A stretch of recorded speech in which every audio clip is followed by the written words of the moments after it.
संकीर्तन की जय। जगद्गुरु श्रील प्रभुपाद की जय। ओम नमो भगवते वासुदेवाय। ओम नमो भगवते वासुदेवाय।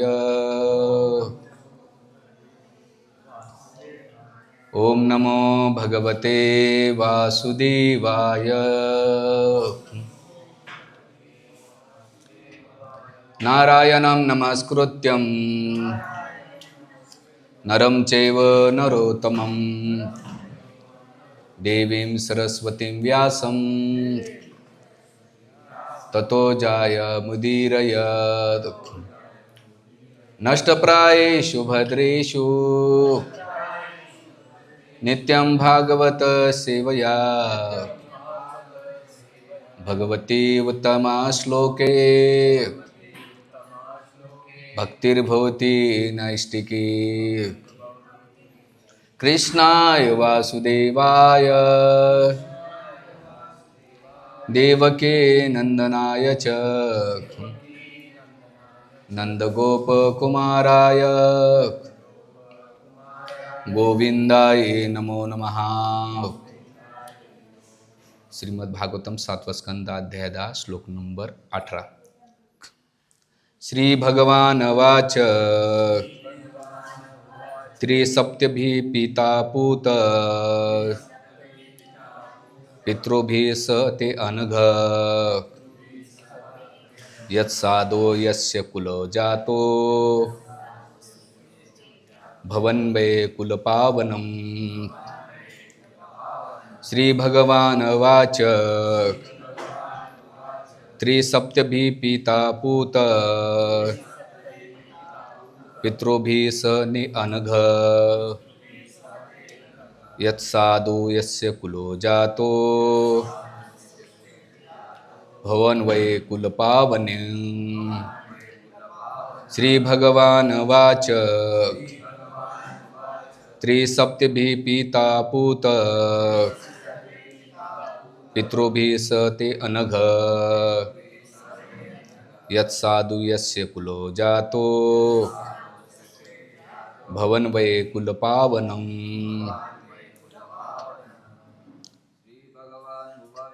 श्री भगवान वाच त्रिसप्तभिः पिता पूत पितृभिः स ते अनघ यस्साधु कुलो जातो भवान वै कुलपावन। श्री भगवान वाच त्रिसप्तभिः पिता पूत पितृभिः स ते अनघ यत्साधु यस्य कुलो जातो भवान वै कुलपावनम्। श्री भगवान वाच त्रिसप्तभिः पिता पूत पितृभिः स ते अनघ यस्साधु कुलो जातो भवान वै कुलपावन। श्री भगवान वाच सप्तभिः पिता पूत पितृभिः ते सनयानघ यस्साधु से कुलो जातो भवान वै कुलपावन। श्री भगवान वाच त्रिसप्तभिः पिता पूत पितृभिः स ते अनघ यस्साधु कुले जातो भवान वै कुलपावनम्। शब्दशार्थ भाषांतरण तात्पर्य हिज डिवाइन ग्रेसेस भक्त स्वामी श्रील प्रभुपाद की जय। श्री भगवान म्हणाले, हे परम पवित्र प्रल्हाद, हे निष्पाप, हे साधू पुरुषा, तुझा पिता आपल्या 21 पूर्वजासह पवित्र झालेला आहे. तुझ्या जन्माच्या कुळामध्ये असल्याने हे संपूर्ण कुळ पवित्र झालेले आहे. तात्पर्य त्रिसप्तमी म्हणजे 21 वय. मनुष्य 4 किंवा 5 पिढ्यापर्यंत आपल्या कुळाची गणना करू शकतो, पण भगवंताने या ठिकाणी 21 पिढ्यांचा उल्लेख केलेला आहे असल्यामुळे त्याने दिलेले वर इतर भक्तांच्या कुळाने लागू पडतो. भक्ताने वर्तमान कुळापूर्वी अन्य कुळामध्ये जन्म घेतलेला असतो, त्यामुळे वैष्णवाच्या एखाद्या कुटुंबामध्ये जन्म होतो तेव्हा भगवत कृपेने तो केवळ त्याच्या कुळाचा नव्हे तर त्याच्या पूर्वजन्मातील अन्य कुळाचा उद्धार करतो. ओम अज्ञानतिमिरान्धस्य ज्ञानाञ्जनशलाकया चक्षुरुन्मीलितमेन तस्मै श्रीगुरुवे नमः. श्रीचैतन्यमनोभीष्टं स्थापितमेन भूतले स्वयं रूप कदा मह्यं ददाति स्वपदान्तिकं. वन्देऽहं श्रीगुरु श्रीयुतापदकमलं श्रीगुरुवैष्णवाञ्च श्रीरूपं साग्रजातं सहगणा रघुनाथावितं तं सजीवं सावधूतं सावधूतं सहितं कृष्णचैतन्यदेवं श्रीराधा कृष्णपादां सहगणा ललिता श्रीविशाखान्वितांच. हे कृष्णा करुणा सिंधु दीनबंधु जगत्पते गोपेश नमस्तुते. तप्त कांचन गौरांग राधे वृंदावनेश्वरी वृषभानुसुते देवी प्रणमामि हरिप्रियं. वाञ्छाकल्पतरुभ्यश्च कृपा सिन्धुएव च पतितानां पावनेभ्यो वैष्णवेभ्यो नमो नमः. जय श्री कृष्ण चैतन्य प्रभु नित्यानंद श्री अद्वैत गदाधर श्रीवासादि गौर भक्तवृंद. हरे कृष्णा कृष्ण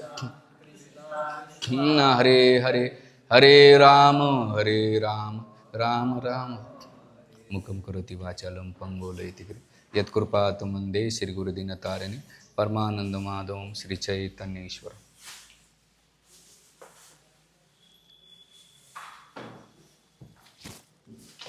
हरे कृष्णा. सगळ्या भक्तांचं स्वागत आहे आजच्या आपल्या भागवत वर्गामध्ये.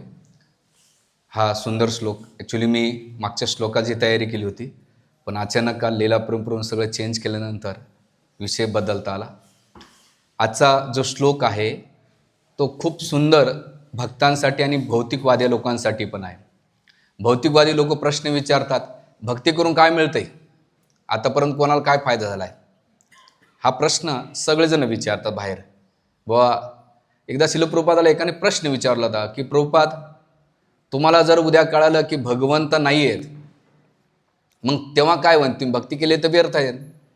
प्रभुपाद म्हणले काही असं एवढं वाईट नाही आहे, कारण आमचं जीवन अतिशय आनंद गेला. आम्ही चांगला कृष्ण प्रसाद घेतला, कीर्तनामध्ये नाचलो, आम्हाला नवीन नवीन विचार भेटले, म्हणून आमचं जीवन भक्तीमध्ये आनंदाने गेलं. उद्या जरी भगवंत नसले तरी आमचं जीवन आनंदाने गेलं. पण कदाचित उद्या जर तुला कळालं की भगवंत आहेत तर तुझं काय व्हायचं. तसंच भक्तांसाठी, भौतिकवादी लोकांसाठी काय, त्या श्लोकातून आशादायक आपल्याला भगवंत देतात. काय की भक्ती केल्यानं काय होते, आणि दुसरं जे भक्ती करतात त्या भक्तांना सुद्धा एक आशा आहे की कधी कधी काय होतं या भौतिक संसारामध्ये आपण कोणतेही कार्य केलं की त्याचा रिझल्ट दिसत असतो आपल्याला. कंपनीत काम केलेलं असेल, बिझनेस करीत असताना किंवा प्रगती दिसत असते. पण अध्यात्मामध्ये आपण वर्षानुवर्षे भक्ती करतो, आपली प्रगती किंवा आपल्याला त्याचे काही लक्षणे दिसत नाहीत. म्हणून ह्या श्लोकाच्या माध्यमातून भगवंताने आपल्याला खूप आशाचे किरण दाखवलेले की भक्ती केल्यानं ह्या जीवनात तो तुमचा आनंद आहेच आहे, पण मृत्यूनंतर तुम्हाला फायदा आहे आणि तुमच्या नंतर तुमच्या परिवारातल्या लोकांना सुद्धा त्याचा फायदा होतो. म्हणून इथे जो पहिला शब्द वापरलेला आहे श्री भगवान वाचे त्रिसप्तभी. आता श्रीधर स्वामींची काल मी टीका वाचत होतो. त्रिसप्तभी म्हणजे 7-21. 7-21 म्हणजे कसं, तर वडिलांचे 7, आईचे 7 आणि जे मुलगा आहे त्याचे 7, असे 7-21चं कॅल्क्युलेशन केलेले. आणि प्रभुपाद तात्पर्यामध्ये एक सुंदर गोष्ट सांगतायत. ते म्हणतात की आजकालच्या आपल्या पूर्वजांना आपण किती वेळा ओळखू शकतो, जास्तीत जास्त 3 ते 4, त्याच्या पलीकडे नाही. दावत राव करायला गेला तर आपल्याला ब्राह्मण म्हणतो की तुमच्या आजोबाचं नाव घ्या, तर आपल्याला डोकं खाजवावं लागतं, कोण आहे बाबाले आजोबा पणजोबा. पण भगवंताने इथं 21 कुळ्यांचं सांगितलेलं आहे. आता 21 म्हणजे त्रिसप्ती म्हणजे काय? हिरण्यकशिपूचे वडील होते कश्यप मुनी. कश्यप मुनींचे वडील होते मरीची. मरीचचे वडील कोण होते? ब्रह्माजी. आणि मग ब्रह्माजीनंतर भगवंत, अशी ती परंपरा आहे. पण श्रीधर स्वामी एक सुंदर गोष्ट सांगतात की हिरण्यकशिपूच्या ह्या जन्माचंच अवतरणचं नाही आहे, तर पूर्वकल्पामध्ये हिरण्यकशिपूने जेवढे अवतार घेतले तेवढ्या अवतारामध्ये भगवंत त्यांचा उद्धार केलाय. म्हणून त्रिसप्तभी हा शब्द इथं उच्चारला जातोय. म्हणून ह्या श्लोकाच्या माध्यमातून की भक्ती किती महत्वाची आहे, की भगवंताला नाही का आपल्याला नाही का उद्धार करण्यासाठी ह्या जगामध्ये भौतिक दुसरी गोष्ट कोणती नाही की आपला उद्धार करू शकेल.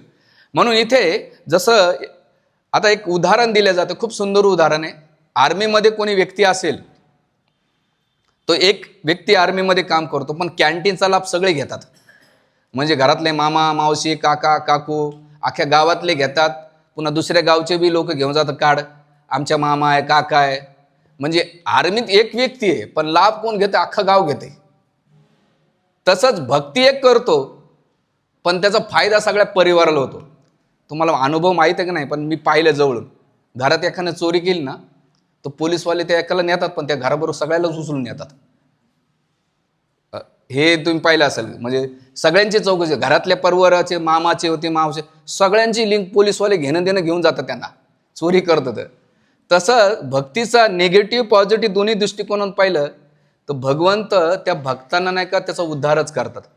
म्हणून इथं सांगायचं तात्पर्य की भक्ती आपल्याला नाही का एवढा विश्वास असला पाहिजे भक्तीमध्ये की आपल्या पूर्वजांचा. कधी कधी गोविंदपूरला एकदा विचारलं होतं एका ब्रह्मचार्यानं गार्डनमध्ये. आता ते ब्रह्मचारी पहिले नाशिकला होते, नंतर गेले बाहेर. म्हणजे प्रभूजी आम्ही तर आमचं जीवन समर्पित केलेलं आहे, आमच्या घरच्यांचा उद्धार कसा होता? तो गोविंदपूरहून 2 गोष्टी खूप सुंदर सांगितल्या. पहिली गोष्ट, तुम्ही घरच्यांना प्रिचिंग करायची नाही. आणि आतापर्यंत आम्ही कधी प्रिचिंग केली नाही, पण माझी आई भक्त झाली, माझा भाऊ श्रीनिवास भक्त झाला, त्यामुळे डोकला. कारण प्रभूजीचे शब्द खूप कडक, अजिबात नाही. आणि दुसरी गोष्ट प्रभूजी सांगितलं, त्यांचा उद्धार करायचा, तुमचं टेन्शन नका घेऊ. तुम्ही ज्या भगवंतासाठी जीवन समर्पित केलेलं आहे ते भगवंत बघतील की त्यांचा उद्धार करायचा. प्रल्हाद महाराजांनी चिंता नाही केली, पण भगवंताने ते प्रल्हाद महाराजाचा भाऊभाऊंनाच नाही का त्याचा उद्धार केला. याचं उनका आणखीन एक उदाहरण आहे की भक्तीची महानता किती आहे. भक्ती ह्या जीवनात पण तुम्हाला सोबत ठेवते आणि मृत्यूनंतर सुद्धा सोबत ठेवते. कधी कधी ह्या जगामध्ये आपण नाही का एकुणाकाला भौतिक वस्तूवर आधारित नाही का संबंध ठेवत असतो, पण जसं ते वस्तू गेल्या की ते संबंध तुटून जातात, मृत्यू झाला तरी संबंध नष्ट होऊन जातात. पण एकमेव भक्ती अशी आहे की ह्या जीवनामध्ये त्याचे संबंध शाश्वत राहतात आणि मृत्यूनंतर राहतात. आणि याचं चांगलं उदाहरण आहे ध्रुव महाराजांचं. ध्रुव महाराजाची आई ना जी सुनीतीने नाही का केवळ ध्रुव महाराजाला मार्गदर्शन केलं, पण सुनीतीनं भक्ती केलेलं कुठेही वर्णन नाही शास्त्रामध्ये. कायादून सुद्धा भक्ती केल्याचं वर्णन नाही. पण जेव्हा ध्रुव महाराज जात होते वैकुंठाला, नंदसुंदरकडे पाहत होते, त्यांच्या मनात प्रश्न आला की ज्या आईनं मला भगवत भक्तीमध्ये लावलंय त्या आईचं काय? त्यावेळेस भगवंताचे पार्षद म्हणतात, तुमच्या पहिले तुमच्या आईचं वैकुंठी विमान चाललेलं आहे. म्हणजे त्यांचे संबंध इथे पण राहिले आणि मृत्यूनंतर ते संबंध वैकुंठात सुद्धा राहिले होते. म्हणजे याला म्हणतात भक्तीची महानता. म्हणून इथे ह्या श्लोकाच्या माध्यमातून नाही का त्रिसप्तभी पिता हा शब्द उच्चारला आहे. पिता का? तर पिताचे साठी महत्वाचं काय की आपल्या संसारात राहताना भगवंत सांगतात की भक्ती केल्यानंतर तुम्हाला फायदा होतो, पण या संसारामध्ये राहताना सुद्धा प्रल्हाद महाराजांसारखं आपण शिकलं पाहिजे की आपले वडील किती जरी असुर असले तरी त्यांच्या प्रती आपला आदर सन्मान कमी नाही झाला पाहिजे. हे का सांगतो? कधी कधी भक्ती करीत असताना माता पित्याचा अनादर करतात किंवा माता पिता आपल्या मुलांचा अनादर करतात. अरे हे तर भौतिकवादी आहे, मायावादी आहे, हे तर भोगामध्ये लिप्त आहेत, राक्षस आहेत, असे शब्द वापरतात. नाही, भक्ती करीत असताना तुमचा व्यवहार असा झाला पाहिजे की तुमच्या व्यवहाराकडे पाहून घरातले लोक भक्त झाले पाहिजे. पण उलट भक्ती झाल्यानंतर आपण घरातल्या लोकांना तिरस्कार करीत असेल तर इथे प्रल्हाद महाराज आपल्याला शिकवून देतात, किती जरी स्वभाव असला तरी आपण भक्ताने तो स्वभाव बदलता कामा नये. पहिली ही गोष्ट. आणि दुसरी गोष्ट आपल्याला हे शिकवतात की भक्ताचं काम आहे भक्ती करून आपल्या सभोवच्या लोकांना त्याचा फायदा करून देणं. एकदा गौराम प्रभू चेन्नईला गेले होते आणि त्यांच्या नातेवाईकांसाठी एक प्रोग्राम ठेवला होता आणि गोविंद प्रभूने प्रवचन दिलं होतं आणि त्याच्यामध्ये सांगितलं एक भक्त कोई घर में भक्त बन जाता है तो सब कुल का उद्धार हो जाता है. आणि मग सगळं प्रवचन झाल्यानंतर गौरव प्रभूला त्यांचा कजिन आला भेटायला. म्हणजे तू असाच राहा. म्हणजे का बरं, तुला काही प्रॉब्लेम आले तर मला येऊन सांग, पण भक्ती नको सोडू. तर गौरव प्रभूला प्रश्न पडला असा का, म्हणजे तू भक्ती करता तर हमारा उद्धार हो जाता है. हां, तू भक्ती केली तर आमचा उद्धार होतो. तर गौरव प्रभू नेहमी सांगत असतात की बघा, एक जर भक्ती करत असेल तर घरातले लोक किती खुश होऊन जातात. तर ह्या श्लोकातून हे शिकू शकतो. आणि दुसरं आपल्याला शिकायचं आहे की तीर्थांकामध्ये एक नावाचा ग्रंथ आहे, त्याच्यामध्ये भारतातले सगळे तीर्थ दिलेले आहेत. त्याच्या तीर्थांकामध्ये 6 तीर्थ तुमच्या घरामध्ये निवास करतायत आणि त्याला प्रमाण पद्मपुराण, स्कंदपुराण, अन्य पुराणाचे प्रमाण देऊन 6 तीर्थाचं वर्णन केले. ते म्हणतात की घरात राहून एका भक्ताने घरात राहून सुद्धा आणि बाहेर राहताना या 6 तीर्थाचं जरी सेवा केली तरी भगवत प्राप्ती आहे. पहिलं तीर्थ आहे भगवत तीर्थ, जे भक्त असला तो. दुसरं तीर्थ आहे गुरु. आता 2 प्रकारचे गुरु असतात, एक वंश परंपरानं आलेले गुरु असते, दुसरं दीक्षा गुरु असतात. हे दुसरं तीर्थ म्हटलेले. तिसरं गुरु आहे माता, जी तुम्हाला ज्ञान देते.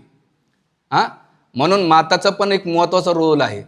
जसं ध्रुव महाराज आणि प्रल्हाद महाराजांच्या बाबतीत काय केलं, माताने भक्ती केली पण त्याचा फायदा कोणाला झाला, मुलाला झालेला आहे. तर हे तीर्थसुद्धा माताच्या प्रती. आणि आता कालच तुम्ही एक व्हिडिओ व्हायरल पाहिला असेल, एक तिलक लावलेला माताजी होती, 3 बहिणी होत्या सोनीपतचे. तर 3 बहिणीला वेळ नव्हता की आपल्या वडिलांच्या अंत्येष्टीला, आणि ऑनलाईन यूट्यूब आपलं मोबाईलवर नाही का त्या व्यक्तीला ती गायडन्स करत होती. आणि कार्यक्रम चांगला झाला का, म्हणे हो चांगला झाला, मी 5,100 रुपये पाठवते, त्या अस्थी घेऊन जाऊन तुम्ही विसर्जित करा. कंठीमाळा घातलेली आहे, तिलक लावलेला आहे. त्या कमेंटमध्ये तुम्ही जर वाचाल, तो खूप व्हायरल झाला आहे, बोल व्हिडिओमध्ये, आजतकमध्ये, न्यूजमध्ये पण आता व्हायरल झाला. आणि त्याच्यामध्ये 90% लोकांच्या कमेंट काय, इस्कॉनवाले लोक कसे व्यवहार करतायत. त्यांना माहीत नाही की ती इस्कॉनचे का बाहेरचे, कारण वृंदावनमध्ये सगळे तिलक लावतात. पण लोकांचा गैरसमज काय झालेला आहे की हरे कृष्णावाले आणि इस्कॉनवाले कसे मातापित्यांची व्यवहार करतायत. तिला म्हटलं जर तुला व्हिडिओ बोलायचं, मनातली मनात म्हटलं व्हिडिओवर जर बोलायचं, तिलक लावलंच कशाला तू तर गेली, पण तुला बरोबर आम्हाला पण घेऊन गेली. हे असे विघ्न संतोषी लोक असतात बाबा. म्हणजे सांगायचा मुद्दा. आणि तेच झालं. आज सकाळीच मी एक बातमी पाहिली संभाजीनगरची. 3 उच्च शिक्षित नाही का बिझनेसमॅन आणि त्यांना एक बहीण, असे 3 बहीण भावंड. मोठ्या भावानं नाही का लहाने भावानं वडील सांभाळले आणि लहाने भावानं नाही का आईला सांभाळलं. तर मोठा भाऊ काय म्हणतो, लहाना भाऊ म्हणतो मी वडिलाला सांभाळलं, आता तू आईला सांभाळ. वडील वारले, त्याचे सगळं केलं, पण मोठा भाऊ म्हटला मी नाही सांभाळू शकत, वृद्धाश्रममध्ये ठेवलं. आणि वृद्धाश्रम ठेवल्यानंतर त्या जी माताजी आहे, आश्रय मातोश्री आश्रम म्हणून संभाजीनगरचा फेमस आहे, त्या ठिकाणी ते ठेवलं. तर ते सुरवाडकर म्हणून त्याचे ओनर आहेत, तर त्यांनी त्या घरच्यांना फोन केला की बाबा तुमची आई नाही का, तिच्या पायाला गाठी झालेल्या आहेत, पाठीला पण जखम झालेली आहे आणि त्यांची अवस्था खूप खराब झालेली आहे, तुम्ही येऊन भेटून जा. तर मोठा मुलगा म्हणतो मेलं तरी आम्हाला फोन करू नका. उलट त्या मातोश्री जो वृद्ध आश्रम आहे त्याला म्हणतो दारूला पैसे पाठवून दे मला पिण्यासाठी. तर तिथे ते सुरवाड. आणि मग त्यांनी काय केलं, दोन्ही भावाने काही रिस्पॉन्स नाही केला. मोठा भाऊ तो लहाने सांभाळवा, लहाने म्हणतो मोठ्यानं सांभाळवा. बहिणीला फोन केला, बहीण म्हणली मला काय गरज आहे, तिने काय मला थोडी प्रॉपर्टी दिली, मला दिले असते तर मी विचार केला असता. म्हणजे जगातले संबंध किती निष्ठुर होत झालेली आहे की आपण किती स्वार्थामुळं. आता 3 दिवसापूर्वी एका भक्ताची बहिणीचा फोन आला होता. आता नाशिकला शिफ्ट झालीत, नवीन परिवार आहे. केवळ 3 महिन्यापूर्वी भावानं, दोन्ही दीक्षित भक्त आहेत, भावानं नाही का परस्पर तिकडं नाही का शेती नावची करून घेतली, घर नावचं करून घेतलं आणि त्याने एकच मुलगा आहे आणि आई वडील राहतात. तर ती माताजी आता काल एवढी भयंकर बोलत होती की भक्त असून त्याचा काय फायदा आहे, मला त्यानं पैसा नाही दिला, मला घर घ्यायचं होतं, नाशिकला राहायचं होतं, अशी बडबड बडबड बडबड केली आणि मी ऐकून घेतलं. म्हणजे सांगायचा मुद्दा असा की भक्ती करीत असताना आपला स्वार्थ आणि आपला निष्ठुरपणा जात नसेल तर आपण भक्तीमध्ये कुठेतरी कच्चे आहोत. आपल्याला विचार करण्यासाठी भाग पाडावं लागतं की अरे आपण भक्ती करतो का मजाक करतोय. उलटं भक्ती केल्यानंतर आपल्यामध्ये दयाभाव आला पाहिजे, त्याग आला पाहिजे. पण आपल्यामध्ये उलटं दिवसेंदिवस स्वार्थ आणि स्वकेंद्रित जीवन आपण चाललेलो आहेत.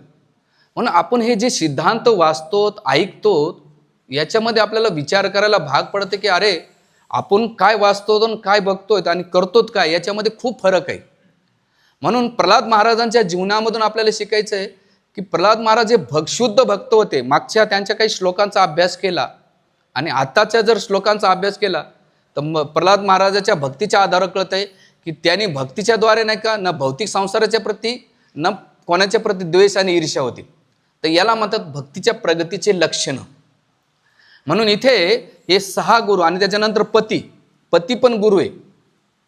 हे पण तीर्थ म्हटले जाते. पहिले आहे पिता पती, त्याच्यानंतर पत्नी पण तीर्थ आहे बरं.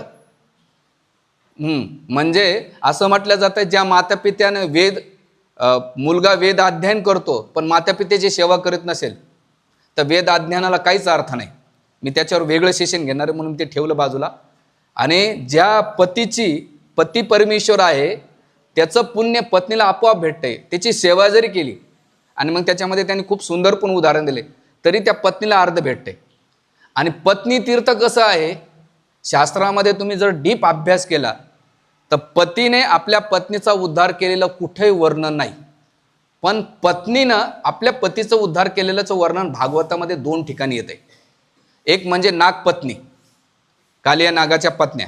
अतिशय तो निष्ठुर होता, दुराचारी होता, पण केवळ त्याचा उद्धार कशामुळे झाला. भगवंत म्हणतात की नागपत्न्यानं तुमच्या प्रार्थनेमुळं तुमच्या भक्तीमुळं मी तुम्हाला काय केलं, तुझ्या पतीला क्षमा केले.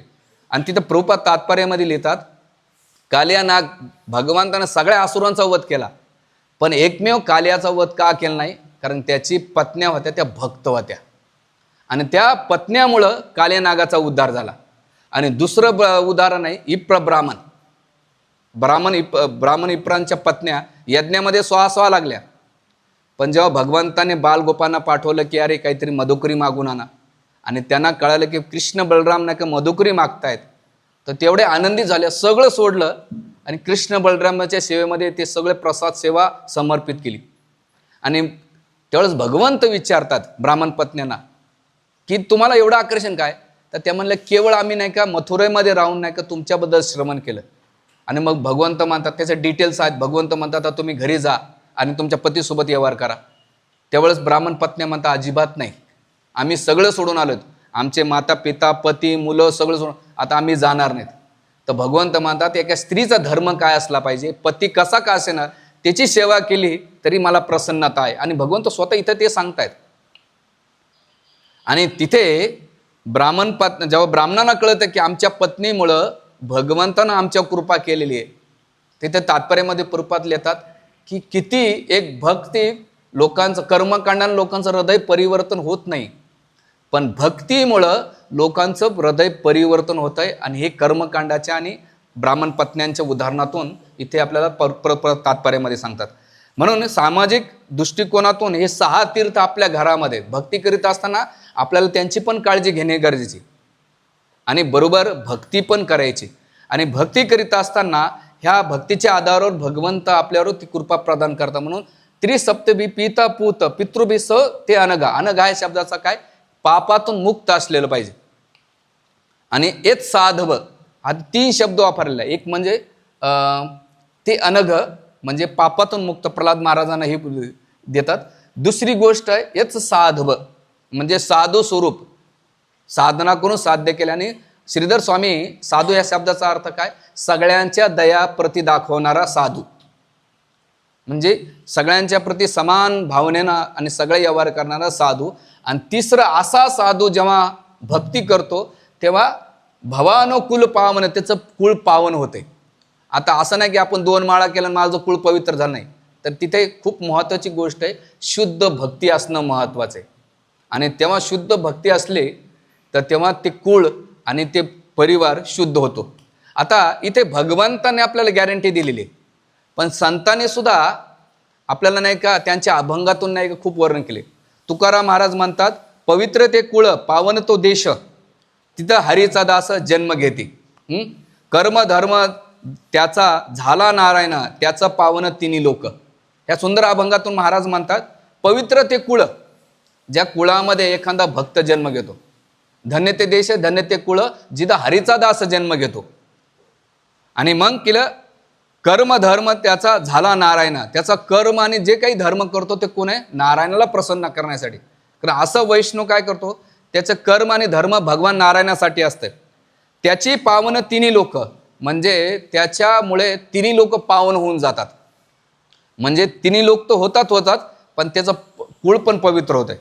आणि मग काय म्हणतात, वर्ण अभिमान कोण झाले पावन, ऐसा द्या संगोन मजपाशी. अरे त्याचं वर्ण काय महत्वाचं नाही, आणि त्याचं उदाहरण पण देतात. म्हणजे भगवत भक्तीना तुम्ही कोण्या वर्णाचे आहेत, ब्राह्मण आहेत का, क्षत्रिय आहेत का, वैश्य शूद्र, मराठा कोळी माळे ब्राह्मण, अजिबात महत्वाचं नाही. हे वर्ण नाही. दुसरं काय, अभिमान, कोणता अभिमान पण नाही ठेवायचा. भगवत भक्तीला भगवंताने ह्या स्पेसिफिक व्यक्तीसाठी भक्ती नाही सांगितली, भक्ती सगळ्यांसाठी. कधी कधी लोकांना अहंकार वाटतं नाही की नाही आम्ही नाही का आमच्याच परिवाराला तो अधिकार आहे. नाही, सगळ्यांना अधिकार इथे दिलेले. म्हणून इथे कोण पावन झाले, ऐसा द्या संगो मजपाशी, माझं किती भाग्य. आणि मग ते उदाहरण देतात. कोण पुढे म्हणतात, अंत यादी यवनी तरल्या हरिभजने तया पुराणे भाट झाली. म्हणजे ज्यांचा जन्म झाला, कोण्या यवनी झाला ते काही महत्वाचं नाही. यवनी तरल्या हरिने भजने, जेवढ्या लोकांनी जन्म घेतला आणि भक्ती केली त्यांचा उद्धार झाला. तया पुराणे भाट झाले, पुराणाचं प्रमाण आहे, भगवंताचं प्रमाण आहे, असं तुकाराम महाराज म्हणतात. मग त्यासाठी ते उदाहरण कोण देतात, गोरा कुंभार होता, कुंभार होता, पण भक्ती केल्यामुळं काय झालं, त्याचं कुळ पवित्र झालं. त्याच्यानंतर काय, धागा चंबार रोहिदास. चंबार काय करायचा, चंबाराचं काम बूट चपला शिवणं, पण ते व्यवसाय करताना सुद्धा भगवंताला प्राप्त केलं. त्याचं उदाहरण कोण आहे, रोहिदासचं आहे. कबीर मोमिन लतीफ मुसलमान, म्हणजे कबीर जे होते ते भक्त झाले होते. आणि मग त्यांचं सेने नावी, म्हणजे सेन महाराज होते, नावी समाजाचे, त्यांचा पण उदाहरण. आणि विष्णुदास, कानुपात्र खाट पिंजारी तो दादू, म्हणजे कानुपात्र कोण होती, वेश्याची पोरगी होती. तिथं भगवंताने तिचं कुळ नाही पाहिलं, भक्ती पाहिलं, तिचा उद्धार केला. म्हणून पिंजारी तो दादू भजनी ते अभदू हरीशी पाया. मग तुकाराम महाराज म्हणतात की भगवंताने यांचं भौतिक गोष्ट कोणती पाहिली नाही, केवळ काय पाहिली, भक्ती पाहिली. म्हणून भक्ती करताना आपण कोण्या वर्णाचे आहेत, कोण्या जातीचे आहेत, कोणतं पद आहे, रूप आहे, गुण आहे, ज्ञान आहे, धन आहे नाही आहे, अजिबात महत्वाचं नाही. तुमच्यामध्ये भक्ती असेल तर भगवंताची कृपा आहे. आणि प्रल्हाद महाराजांचं कुळ कोणतं होतं, राक्षस कुळ होतं. पण भगवंतानं थोडी म्हणले की तू उच्च कुळात असला तरच उद्धार होतो, नाही. इथं भगवंतांनी ती भक्ती पाहून त्यांचा उद्धार केला. एवढंच नाही तर ते आणखीन उदाहरण देतात. चोखामेळा वंक जात महार, त्याची सर्व शेर आखेकरी. चोखामेळा कोण होता, महार जातीचा होता. नाम्याची जणी कोण तिचा भाव, जेवी पंडिराय ती वसावं. नामदेव कोण होते, शिंपी समाजाचे होते. आणि जनाबाईचं तर काहीच माहीत नाही, पण तरी तिचा उद्धार केला. आणि मग ते म्हणतात पुढच्यामध्ये, यती यती धर्म नाही विष्णुदास, निर्णय हा वेदशास्त्री. म्हणजे जो कोणी ज्या ज्या धर्मामध्ये पंथामध्ये भक्ती करतो तो विष्णुदास झालेला आहे. निर्णय ऐसा वेदशास्त्र, वेदांचा प्रमाण आहे. तुका म्हणे विचार ग्रंथाचा, तरले पतित नेणे किती. हा ग्रंथाचा आणि भगवंताचा विचार आहे, तर कितीतरी लोक भक्तीनं तरलेले आहेत. म्हणून इथं भक्तीचं महत्त्व सांगतात. आणि तुकाराम महाराज आणखीन एक अभंग देतात, आपल्या हिता जो असं जगता, धन्य माता पिता तयाची. कुळी कन्या पुत्र होती जे सात्विक, तयाचे हरिक वाट देवा. गीता भागवत करती श्रमण, अखंड चिंतन विठोबाचे. तुका म्हणे मज घडो त्याची सेवा, तरी माझं दैव पार नाही. किती सुंदर अभंग. ते म्हणतात आपले हित जो जगता, धन्य त्याची माता पिता. आपलं जे हित जागतो जीवनामध्ये, त्याचे माता पिता कसे धन्य आहेत. कुळी कन्या पुत्र होते सात्विक, त्याच्या कुळामध्ये कन्या आणि पुत्र होता सात्विक, तयाचे हरी वाट पायी देवा. अशा परिवाराचे भगवंत वाढ बघतात. म्हणून आणि मग अशा घरामध्ये काय केलं पाहिजे, किंवा अशा घरात काय चालतंय, तर गीता भागवत करती श्रवण, अखंड चिंतन विठोबाच्या. 3 गोष्टी सांगितलेल्या आहे, भगवद्गीता, श्रीमद भागवतम आणि अखंड चिंतन भगवंताचं. हरे कृष्णा कृष्णा कृष्णा हरे हरे, हरे राम राम राम हरे. आणि तुकाराम महाराज म्हणतात, तुका म्हणे मज घडो त्यांची सेवा. अशा परिवारातले जे कोणी भक्त आले, अशा लोकांची मला सेवा घडो, तरी माझं दैव पार नाही. माझं दैव किती फळून आलेलं आहे, भरून आलेलं आहे, की मला नाही का अशा लोकांची, अशा वैष्णवांची सेवा करायला भेटते, ज्या ठिकाणी, ज्या परिवारामध्ये भगवंताचे भक्त जन्माला आलेले. तर त्यासाठी आपण नाही का हे भक्तीची आपल्याला आशा आहे. आणि जास्त घरामध्ये प्रिचिंग करण्याच्या नादामध्ये लागायचंच नाही, कारण घरातले लोक भक्त कधीच होऊ शकत नाही. ते तुम्हाला 20-20 वर्ष पाहतात, तेव्हा नंतर बदलतात. आपल्याला काय वाटतं, आज भरतीन उद्या चक्रवर्ती.